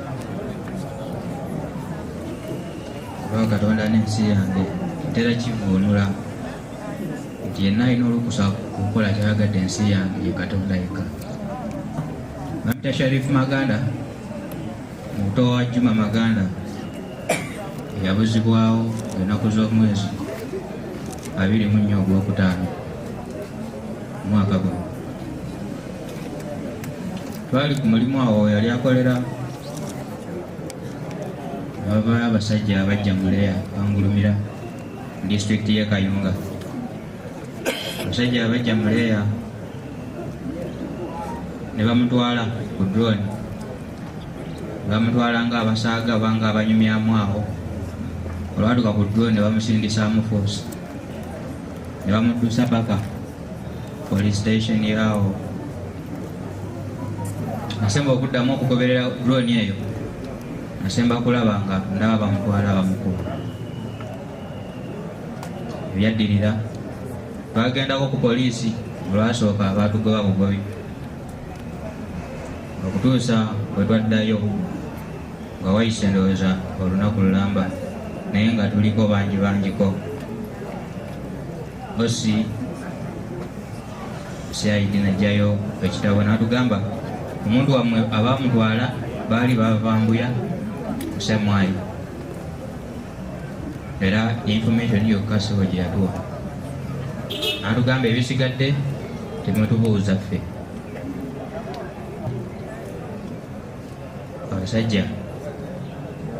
Abasajja obulumi bwe bateeka ku bantu wallahi simanyi oba bo ddala balina omusaayi oba bo balina abazadde. Bakwata omusajja, abasajja atwalibwa akafi ba maama mwaka 10 ne bajjawo ate omusajja abadde ayimiridde ng'empagi yaffe ffenna taliiko. Kitegeeza waba yeggalidde ng'ategeera munaagenda omuyita nga takyategeera. Simanyi oba ddala abantu bano bantu bannaffe kuba mu butuufu ne woba na mutima gwa nsolo ki, wallahi ekituuka ku zzadde ly'omuntu at least kwekubako omutima. Balesa omusajja abaana abato abasoma, era ndowooza nze ayimirirawo ng'okubawaawo ku kyokulya naye nga nange nkijja muka bizinesi eyaleka. So ate bizinesi gyeyaleka nze nali simanyi girwanirira, era nange buli kyayenzezaamu ntwalako abaana kulya, bwe balya kati eweddewo. Simanyi ebiseera ebiddako banaaba balyaki, simanyi. Naye tetulina kyakukola, tugume bugumi, tulina kwekunga kuba omuwandiisi omu yagamba freedom comes to those who fight and not to those who cry. Because the more you cry, the more your people continue to die. So we have to rise and defend our rights. Kulwa Katonda n'ensi yange, Sharif Maganda Zakaria. Kale, Lukwago Martin, tubadde tumubuusi. Family gye tutanasoma, kale ndowooza beebo kati Lukwago mukyala Haruna.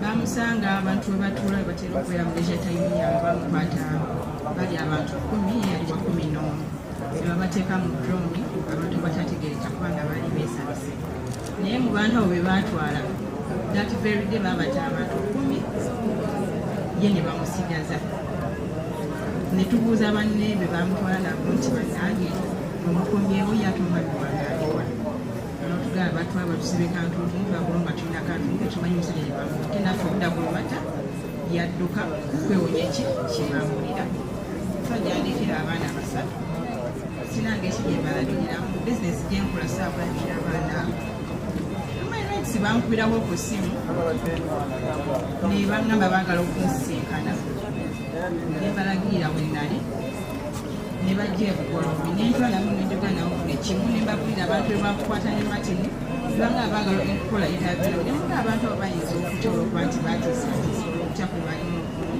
naye buli information gye bali baganda gibawa bakanakunkubira ssimu nagendayo kune bannange netubagwira ensonga zonna zona netukola report baga bajja kwakikuddira naye abtunamu tebaddangamu kukubira ssimu naye kyansurprisinze omukyalo okugamba nti yankubira essimu nemugamba mbu nze sikyagala okumanya bya bba wange era nemukitundu navaamu ekitabangawo nangana obunga amuzenna nemujjange nze oyankubira nengana okukwata mbu nakubira mujja wange kitali kituufu kati nyaleko omukazi omu nze n'abaana basatu bane mwogere ebintu byemumanyi gavumenti temwalaba okwogera nti mutamanyi tuli mu kubonaabona bwe mutamanyi tuyita mu kunyigirizibwa nze right now ojja nkulaba mpita namwandu naye nga sizikanga okuva wange sirabanga okumalaaloge bane mutusaase mutegeza abantu baffe tugenda myaka 3 omwana omuto asembayo buli lunaku ambuuza taata natuuka n'omutwala mu kisulo nga saagala mwejjaku naye lwansonga ekitundu kyalimu nga buli kaseera abeera mu depression abeera mu kweenaliikirira nengamba wanaagenda kwala nasobola okusoma nabeera mu bulamu bulamu naye bwe yakomawo holide kyannewuliso okungamba nti mami ebyalidda baneye mutuyambe okuweza abantu baffe kale mwebale nnyo bannange kakati kansabe abalina endagamuntu n'ebirala nje ne national ID wane passport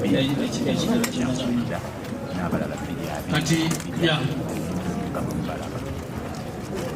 abalala balina national IDs anowa Luwemba Mustafa kyekipapula ekipande kyolina kiriko owa Luwemba Mustafa aliwa oh yes passport jirikule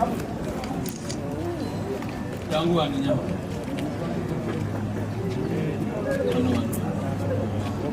oza mubalaba Wangadya batagamba nti bano abantu bayinza okuba nga tebabeerangako balamu naye muziraba IDs zaabwe abamu nona alina ID eri ku simu yimirira nga bwe so si kituufu nti bano abantu tebalina national IDs era zino IDs bajja kutambula nazo olunaku lwaleero bazitwale ku Human Rights Commission so tulabe ki ekirala kye bagenda okwekwasa kale kansabe n'abalala mwena mwena mujje n'ebipande byammwe namwe musigale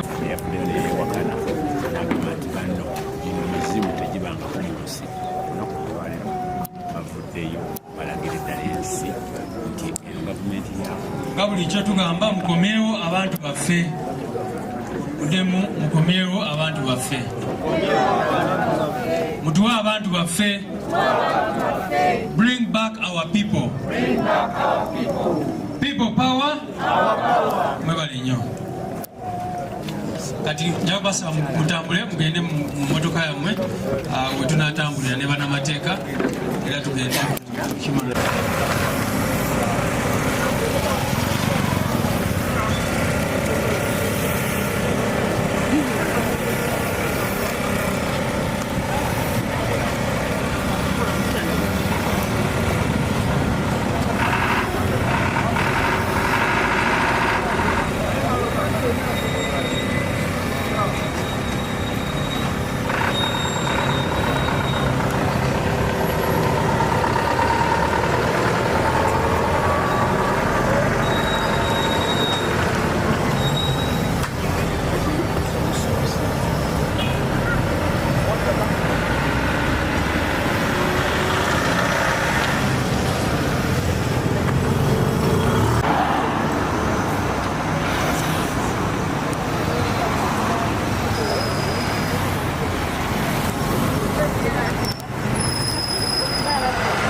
oyitanga mabega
insinuated tower.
Uganda Human Rights Commission kubanga ku nsonga ebawa pozi yaabwe bagamba nti tetwali cooperative abafamili kirala ne bagamba nti abamuzi IDs kyensuubira nti kati IDs abamuzi zirina ate eri okulindade cooperatinga information yonna tumanyi information mwagibawa naye yonna gye baagala kwongera okukola ekibawa baleme kubeera ne tubeyanjunga kujja kino kyemukoze kituwa amaanyi kubanga era naffe kyetubadde twagala mufete ng'abakakiiko tuli ready okuwuliriza ensonga nga bwe mukireeta naye wano wetuze tulina ofisi yaffe okukola okuzisiivinga emisango ofisi eyetula Naguru so already tiimu yaffe eri Naguru atubadde tubasaba nga musobodde okujja wano temukoowa mutuweemu akakisa mugende wali Naguru abaofiisa baffe gye bali byonna buli muntu kyalina kikuume era mu bibawe baofiisa baffe bagenda kubalisiivinga bulungi tutandikira awo tutegeeraganye genda kulaba officers gye bali tiimu eki era mwena yoma ajja kufuna mukolako obudde obutali butono nnyo mujja kubanga mukoleddwako so tubulye kumanya Alex Bukumune Public Affairs Manager ekibuzo kyembuuza ng'omunamawulire kino kiraga kifaananyi eking'omukulu ow'ekitongole kino ekirwanya eddembe ly'obuntu ne ripooti nga yavaayo ne ripooti eraga ng'olwedde ebintu bino balinga bamala kugalawo fayiro ekikwadde abantu bano kino tekiraga bunafu ow'ekitongole kino kirina obunafu tewali bunafu bwonna ripooti yalaga nti abamu ku abo abamu ku abo be twatuukirira batugamba fayiro eyo egalwewo so bwe baba nga beekyusiza ne bagamba kati tukomyewo tuli interested ffe tetulina buzibu tuli ready yes report mweriba buli omu alimu buli omu twagenda tumwogerako nti ono yatugamba kino so tewali bunafu bwonna tewali kwekkaanya kwonna ffe tuli ready okufuna obujulizi okuva gye muli era tugenda kukola emisango gyammwe nga bwe mugireese mutuweemu just mutuwe buwi bye mulina naffe tutandikira ekibuzo ekisembayo ekyokubiri abakulu bano lwaki basabye okujja wano basabye bajja wano basinkane chairperson kubanga ripooti eyafuluma yewandiika nti abantu babatukirira ne bagaana abantu be bano tebagaananga tibaali tebalina ndangamuntu gye baazibasaba so babadde baagala basinkane chairperson okumunyonyola nti bano abantu be boogerako bantu baabwe kubanga ripooti bw'ogiraba oyinza okulowooza nti commission edawutinga nti bano abantu tebaliiwo tebabangawo oba tebabuzibwako kati abantu ne bagala nti bajje wano bakakase chairperson nti bano abantu aboogerwako bantu baabwe babuzibwako ab'ebyokwerinda tebakomangawo ate information yonna gye mwabasaba bagiwaayo so yensonga lwaki bazibako chairperson kisoboka okusinkana kubanga tekibaliza okusinkana chairperson kisoboka naye kisoboka nga ensonga so bwe tunaateekamu ekyo ekyokusooka ate basinkane chairperson tugenda tugenda kubakoonya baleme kufuna akadde okuwa bujulizo singa omwetaaga n'okusinkana chairperson bakatwadde tekigattako kyose twagala basooke bakuba obujulizi then tusobola okufuna olunaku olulala lwonna ne bajja ne baba baagala kufuna lunaku lulamba nga lwe baagala bagerina chairperson nga bali awo boogera naye tusobola okukikola olunaku naye lwaiti nawo nga bwe bate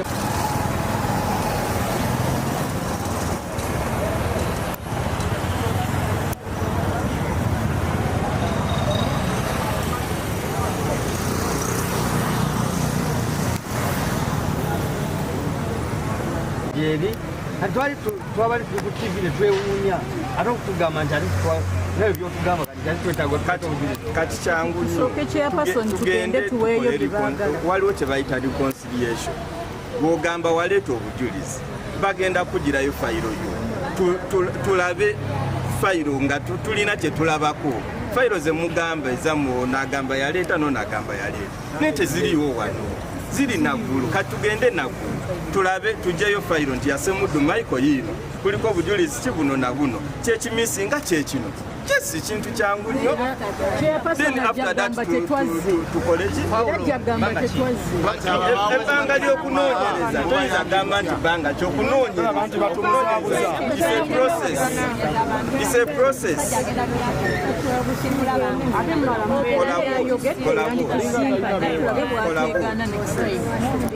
kyetwagala tutukanye obujulizi obuleefu tugende tetukayana nnyo tugende papula baagala obanga papula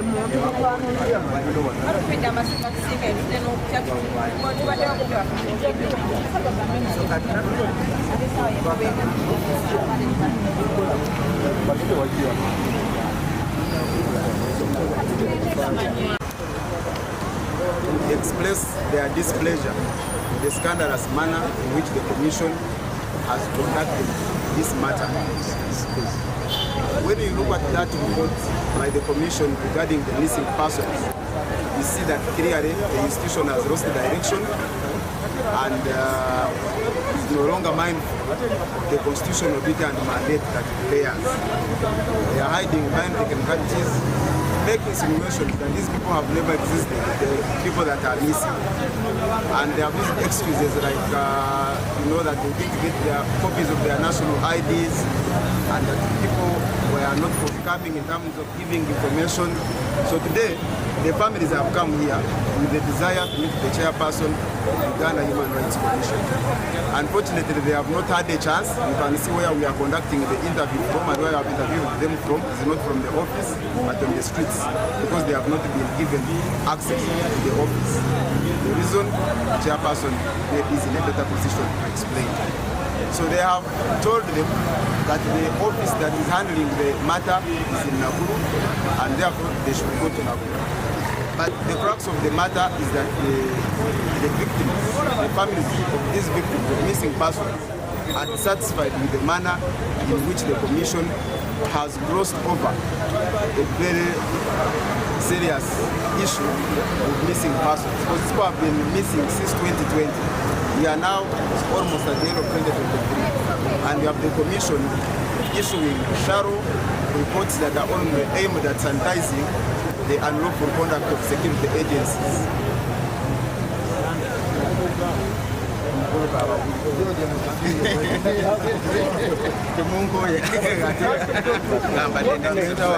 What makes you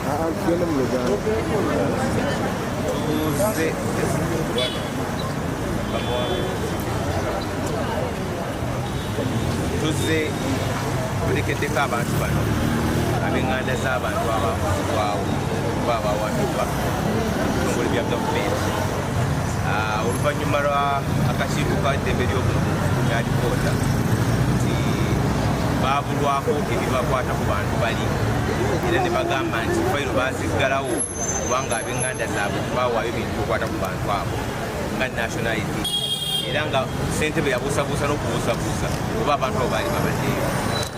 N'olwekyo tujje kulekereko abantu bano bawe ssentebe ekisooka omulundi ogwokubiri kubanga abantu bano bawaayo dda ebikwata ku bantu babo abagenda naye baddemu babuulire nti ab'enganda zaffe baabula bakyala baffe bazadde baffe naye ate n'ekyokubiri era ekisinga okunyamiza ntusowatu batugambe tebayinza tulisiivinga bayinza tuyingiza munda nti olwokuba fayiro teziri wano ekitebe ekikulu ate ziri walala nze ndowooza netutandika okubuusabuusa oba ssentebe w'akakiiko kano amanyi bulungi emirimu gy'akakiiko kano mu ssemateeka. Omulimu ogusooka oguweebwa akakiiko kano mu ssemateeka kunoonyereza ku kokka oba waliwo eddembe ly'obutetuuliddwa oba omuntu nga abuze nga tewali naakompuleeni akakiiko kalina obuvunanyizibwa okunoonyereza. Ekyokubiri okukyalira ebifo ebisibiddwa byebuvunanyizibwa obukulu obubiri okuweebwa ssemateeka. Naye ssentebe okugamba nti nno tebatuwadde National ID kitegeeza n'omuntu taliiyo nga amateeka kaakati ag'okulwanyisa eddembe ly'obuntu n'etteeka erigamba oli bw'aba agamba nti eddembe liggoddwa ne bw'agenda obugenzewo omulamuzi mu lulimi lwonna n'akyogera omulamuzi ayina okuteeka complaint eyo mu buwandiike oba ali mu lulimi kyabamuyimiki ye ssentebe w'akakiiko eddembe ly'obuntu ddembe ye agamba nti nga ayina n'obuvunanyizibwa obw'okunoonyereza nga teri akomplaini ku bantu ababuze n'agamba temwampadde National ID n'olwekyo fayiro ngigaddewo. N'olwekyo kyennyamiza olw'enkola y'emirimu eyo kirowooza nti oba oli awo emirimu gigimu obwa ssemateeka yagiteeka wabbali kakati oluusi atabikamu ku byobufuzi naye nga bwe mulabye abantu bazze abantu abaabula era abaabuzibwawo kituufu bakyabuze ab'enganda zaabwe mubalabye kaakati tujja kukola kye batugambye tugenda kwogera ku ofiisi kye batugambye ate tulabe kubanga tetwagala pawa kyakwekwasa kubanga olulala ssente bajja kugamba nti tebagenze Naguru n'olwekyo fayiro ngigaddewo kati katugende Naguru gye yatugambye abantu baweeyo baddemu omulundi ogwokubiri baweeyo ebintu ebikwata ku nganda zaabwe. Teri atali mukambwe naawe oli mukambwe naawe oli mukambwe.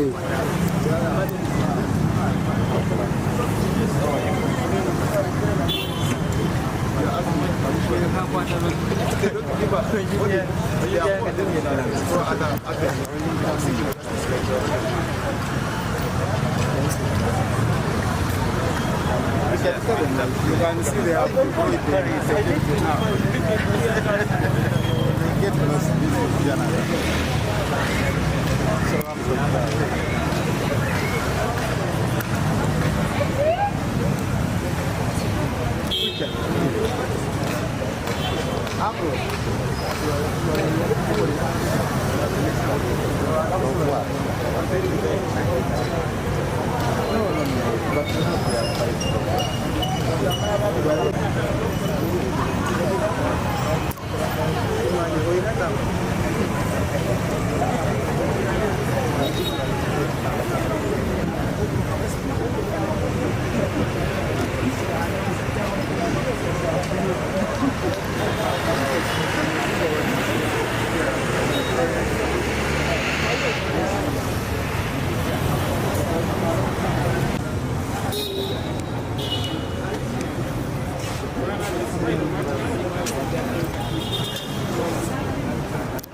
Kati bagambye nti bagenda kutujjako ebyo babikolemu kopi then batuwa olunaku olw'okukomawo okumanya ki ekyatuka ku bantu abo. Tusuubira era kyetusaba omulundi guno banoonyereze kuba omulimu gwabwe gwokusooka musemateeka kunoonyereza investigate mu kifo ky'okugamba nti okulinda nti bali bakuleetera ebintu bwe babikuwa gwe naawe ne bwe batebalina tebakwate complaint olina obuvunaanyizibwa onoonyereza. Tusuubira era tusaba akakiiko ku luno kagezeeko okukola omulimu gwako kyetukasaba kyokka tetusaba kinene nnyo. We were here because we were told that the files of the missing people are here, so we came with the relatives. They have brought the identification documents, the national IDs, and any other documents pertaining to the identity of the missing persons, because the chair had doubted even whether these people have ever existed. So the relatives have come and with all the documentation. The lawyers we've met have informed us that they are going to take copies of that documentation, and then they will tell us which day to come back and avail their findings. We hope and pray that this time the Commission does its duty of investigating, which is their cardinal duty in the Constitution, investigating a violation, whether on their own motion or otherwise. Now that we've even assisted them in bringing the documentation, we hope that they will go beyond by investigating and availing a report on the missing persons. Spoke about giving you a date to come back. Yes, they have told us that they are going to inform us of when we can come and either avail their findings or inform us of the way forward. Because now we've done our duty of availing them, partly even their duty, availing them with the information that they needed to remove the doubts as to whether even the people had existed, like the chairperson had termed them as ghosts.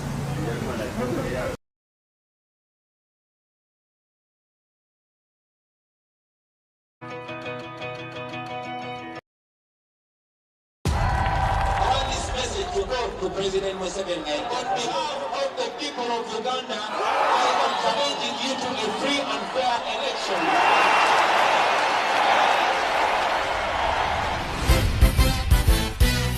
This is a message to the government. I met Bobby at university. I didn't know he was a musician. He was different. We are fighting for freedom. I didn't have so many dreams. She impacted my life. She made me realize we had to impact other lives. I've come to Parliament and taken an oath to protect the Constitution of Uganda. Somebody had to speak for us. People thought I had the loudest voice. We are fighting for freedom. Again, one more confident time. This year's presidential election could see 71-year-old President Museveni serve a 5th term in office. No leader has ever handed over power peacefully. This is a military regime dressed in a civil facade. We have the Honorable Bobby Wine with us. As a matter of fact, now I'm doing the yes.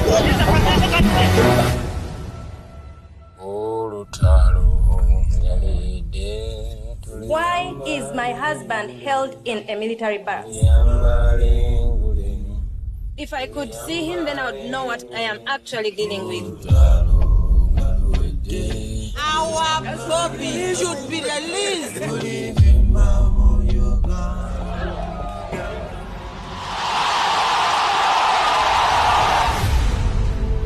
I would rather represent the resilience of Ugandans. We stand for equality and dignity for everybody.